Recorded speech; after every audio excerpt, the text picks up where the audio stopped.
తిరుపతి లడ్డూ ప్రసాదంలో కల్తీ నెయ్యి వాడారంటూ కూటమి ప్రభుత్వం చేస్తున్న ఆరోపణల్లో అర్థం లేదని మాజీ మంత్రి గుడివాడ అమర్నాథ్ ఆరోపించారు. కల్తీ నెయ్యి వాడకంపై సిట్ వేస్తే నిజాలు బయటికి రావని సీబీఐతో విచారణ జరిపించాలని డిమాండ్ చేశారు. లడ్డూ వివాదంపై నిజాలు నిగ్గు తేల్చాలంటూ నల్లబట్టలతో జీవీఎంసీ గాంధీ విగ్రహం వద్ద నిరసన తెలిపారు. పవన్ కళ్యాణ్ చేస్తున్న పరిహార దీక్ష పబ్లిసిటీ కోసమే అంటున్న మాజీ మంత్రి గుడివాడ అమర్నాథ్తో మా Visakha bureau Balakrishna face to face.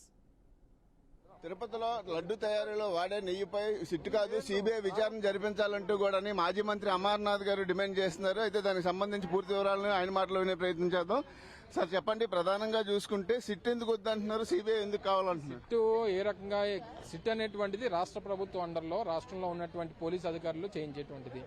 ఇది తిరుమల తిరుపతి దేవస్థానం అనేటువంటిది ప్రపంచవ్యాప్తంగా పేరుగాంచినటువంటి హిందువులకు సంబంధించినటువంటి ఆరాధ్య దైవం, కలియుగ దైవం వెంకటేశ్వర స్వామికి సంబంధించినటువంటిది. సో ఇందులో ప్రపంచంలో ఉన్న దేశంలో ఉన్నటువంటి అనేక రాజకీయ పార్టీలు, అనేక రాష్ట్రాలకు సంబంధించినటువంటి ముఖ్యమంత్రులు, నాయకులు, ప్రపంచవ్యాప్తంగా ఉన్నటువంటి తెలుగువారు, ప్రముఖులు అందరూ కూడా డిమాండ్ చేస్తున్నారు ఇందులో వాస్తవాలు తెలియాలని. సో స్థానికంగా ఉన్నటువంటి ఒక సిట్టుతోనే వేస్తే దీంట్లో నిజాలు బయటకు వస్తాయనేటువంటి నమ్మకం లేదు. సో దీనికి కంపల్సరీగా సీబీఐ ఎంక్వైరీ జరిగితే తప్ప వాస్తవాలు బయటకు రావు అనేటువంటిది ప్రజలు నమ్ముతున్నటువంటి అంశం. దాన్నే మేము కూడా కోరుతా ఉన్నాం. ఇందులో ఏదో జగన్మోహన్ రెడ్డి గారిని దోషిగా నిలబెట్టాలనేటువంటి ప్రయత్నం ఈ రాష్ట్ర ప్రభుత్వం చేస్తున్నట్టుగా కనబడతా ఉంది. సో మేము వాళ్ళ అధికారులు ఉన్నారు, వాళ్ళనే డిమాండ్ చేస్తా ఉన్నాం. సో కేంద్ర ప్రభుత్వాన్ని, రాష్ట్ర ప్రభుత్వాన్ని కానీ లేదా కేంద్రంలో ఉన్నటువంటి ప్రధానమంత్రి గారిని డిమాండ్ చేశాం. సో కావాలి సీబీఐ ఎంక్వైరీ జరిగితేనే దీనిలో వాస్తవాలు బయటకు వస్తాయని చెప్పి నమ్ముతా ఉన్నాం. అందుకే సీబీఐ ఎంక్వైరీకే డిమాండ్ చేస్తాం. పవన్ కళ్యాణ్ గారు చూసుకున్నట్టయితే ఆయన దీనిపైన పరిహార దీక్ష అంటూ కూడా దీక్ష కూడా చేపట్టడం జరిగింది. దీన్ని ఏ విధంగా చూడాలి? ఇంకా దాని గురించి పెద్దగా, ఎందుకంటే 100 రోజుల్లో చేయాల్సినటువంటి పనులు మానేసి, వారు ఇచ్చినటువంటి హామీలు మానేసి ఏ దీక్షలు చేసినా ప్రజలు విశ్వసించేటువంటి పరిస్థితి ఉండదు. అందులో ఇప్పుడు చివరికి రాజకీయాల్లోకి దేవుళ్ళు లాక్కొని వచ్చి వారు చేసినటువంటి తప్పుల్ని, వారు ఇచ్చినటువంటి హామీల్ని దాని నుంచి బయటపడడానికి, దాని నుంచి డైవర్ట్ చేయడానికి ఈరోజు స్టీల్ ప్లాంట్ గురించి మాట్లాడమని, దాని మీద చేయమనండి దీక్ష.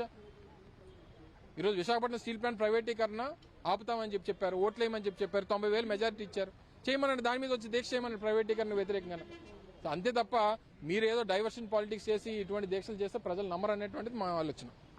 అది ప్రజెంట్ చూసుకున్నట్టయితే కూటమి ప్రభుత్వము డైవర్షన్ పాలిటిక్స్, అంతేకాకుండానే ఇటు చూసుకున్నట్టయితే హిందూ సనాతన ధర్మాన్ని ఒక రోడ్డుకు లాగాలనే ఉద్దేశంతో ఇదంతా చేస్తుంది. దీనిపైన సిట్టు విచారణ, ఏదైతే తిరుపతి లడ్డూలో నెయ్యి వాడకం పైన సిట్టు విచారణ కాదు సీబీఐ విచారణ జరిపించాలి అంటూ కూడా అమర్నాథ్ డిమాండ్ చేస్తున్నారు. ఈరోజు జీవీఎంసీ గాంధీ విగ్రహం దగ్గర మొత్తం వైకాపా విశాఖకు సంబంధించిన నేతలు, కార్పొరేటర్లు అందరూ కూడా నల్ల బట్టలు వేసుకుంటూ, నల్ల బ్యాడ్జీలు తగిలించుకుని కూడా వీళ్ళందరూ కూడా నిరసన వ్యక్తం చేశారు. సిట్టు వల్ల ఏది సాధ్యం కాదు, సిట్టు వల్ల నిజాలు బయటకు రావు.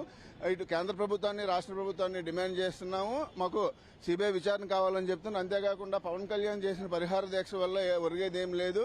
ఆయన కేవలం కావాలనే పాలిటిక్స్ ని డైవర్ట్ చేయడానికి కోసం, ఏదైతే 100 రోజుల పాలన మీద ప్రభుత్వం చిత్తశుద్ది లేక ప్రజలను దారి మళ్లించేందుకు ఈ యొక్క కార్యక్రమాన్ని చేపట్టారంటూ కూడా అమర్నాథ్ గారు చెప్పే పరిస్థితి కనిపిస్తుంది. కెమెరా పర్సన్ జోసెఫ్ తో బాలకృష్ణ, బీఆర్కే న్యూస్, వైజాగ్.